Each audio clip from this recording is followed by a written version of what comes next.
Hi guys, I'll introduce myself first. I'm Alasdair Henderson. I'm the moderator this evening. I'm the VP of Business Development at Mitchellake, which is a pure play exec search company in the city, and we also do embedded recruitment solutions into high growth tech companies. So thanks very much for everyone for coming out. Obviously there's a couple of people to thank. Rocket Space primarily for partnering with us in this. I think it's always good to give back to the startup community. We've all come through it and from it. And it's good to just be part of it with them and see something exciting take place.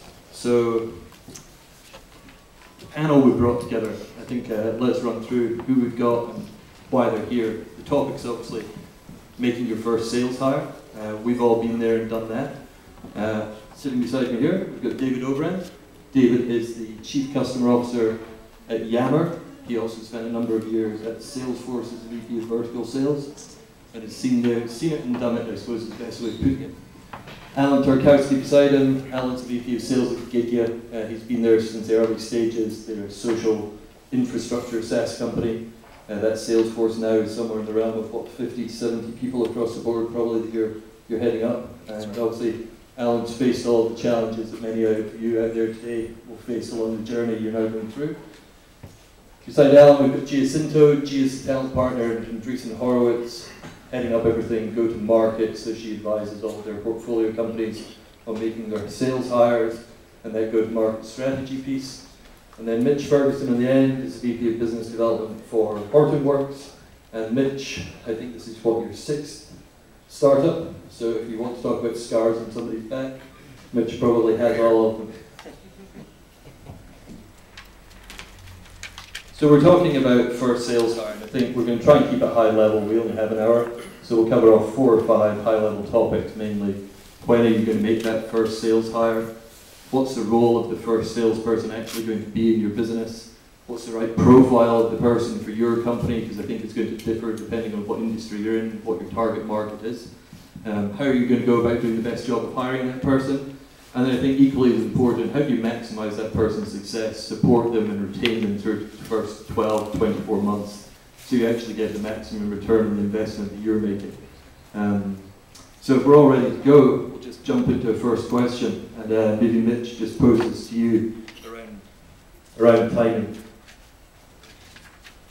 So at a very simple level, you've been through it so many times, what advice would you have to the audience tonight around what's the appropriate time to make that first sales hire? Is there an ideal time? How does it change based on the type of company you're in, the management team in place? So I've been first salesperson at a couple companies, first BD person at a couple companies, and I think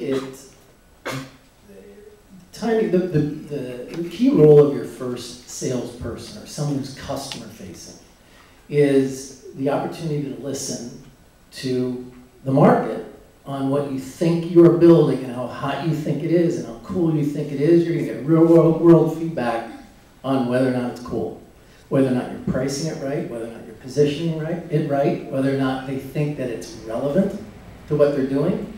So that first salesperson who is going to listen as much as they're going to speak, if not more than they're going to speak, and then they bring that information back, that helps the company learn. Are we on the right track with building this product?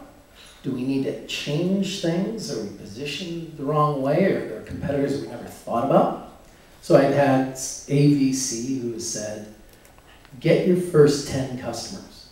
And that's going to teach you a lot about, are we building the right product? Are we positioning it the right way? Are we pricing it the right way? A number of different things.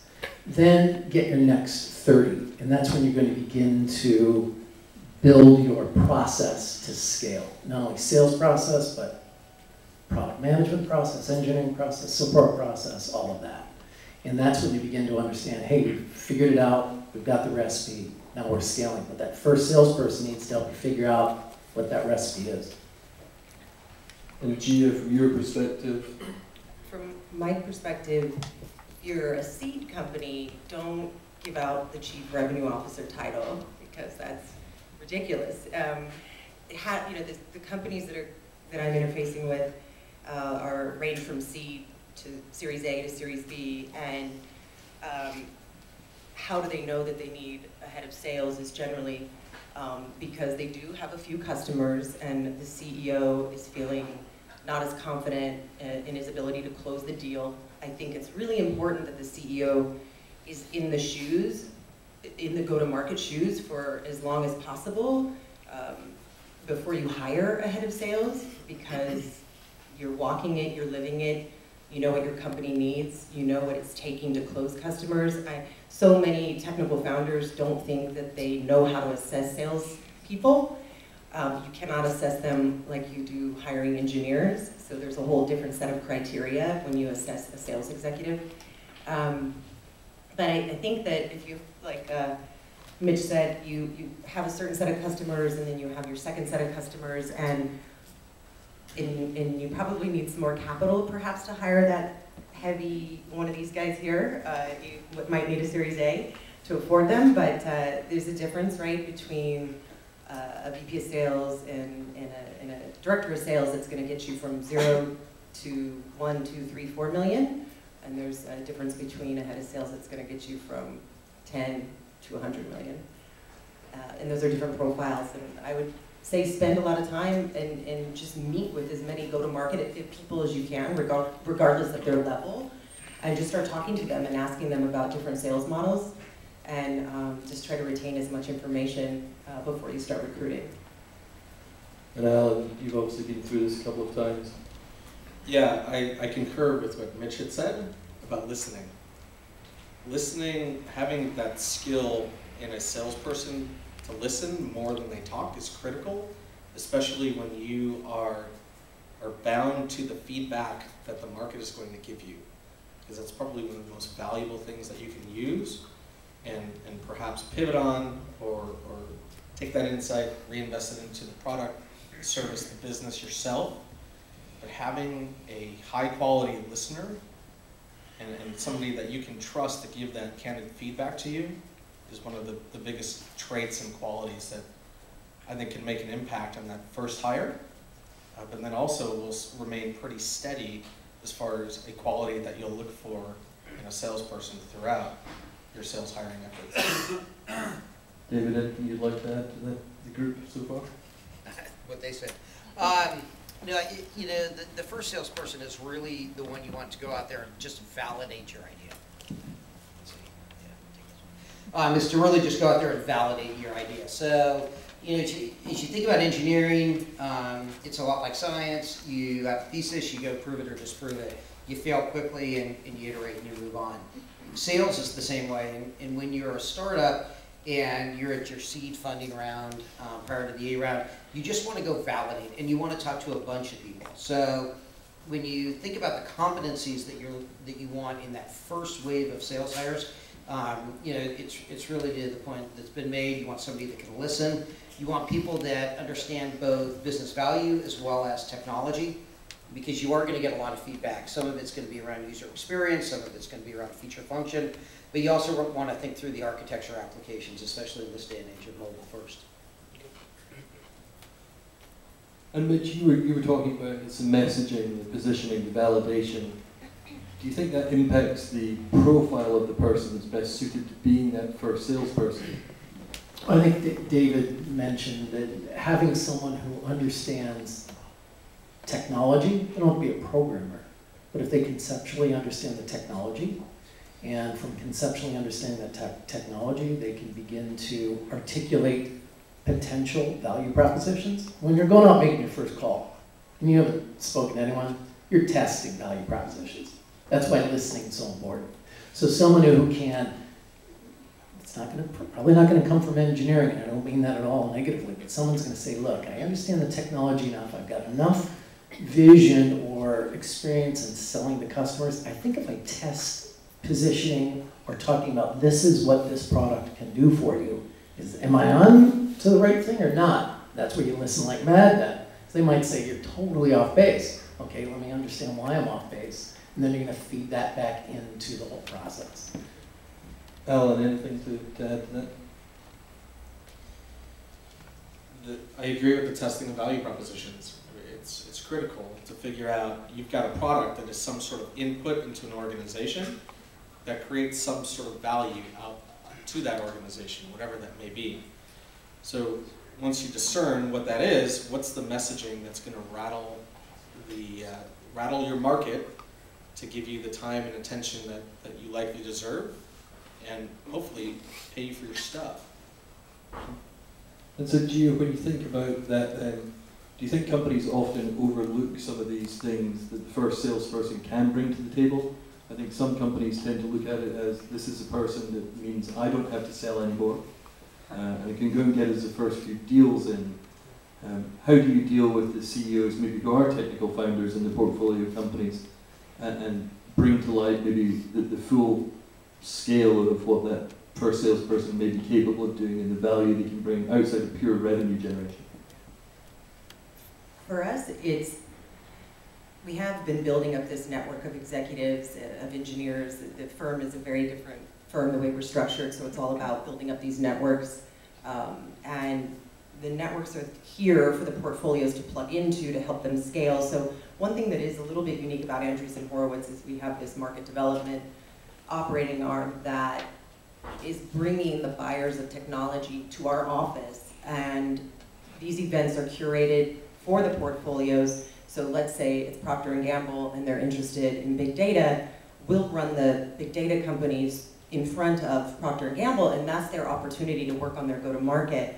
At that moment, they're learning so much. They're getting real-time feedback from a potential customer, which in turn then helps them take it back to the office and work on the message and work on the position. Now some have got a beautiful product and they are able to walk out maybe with a purchase order or a partnership, but I think, number one, so many of our early stage companies are getting access to these potential customers and the CEO is having to do the work.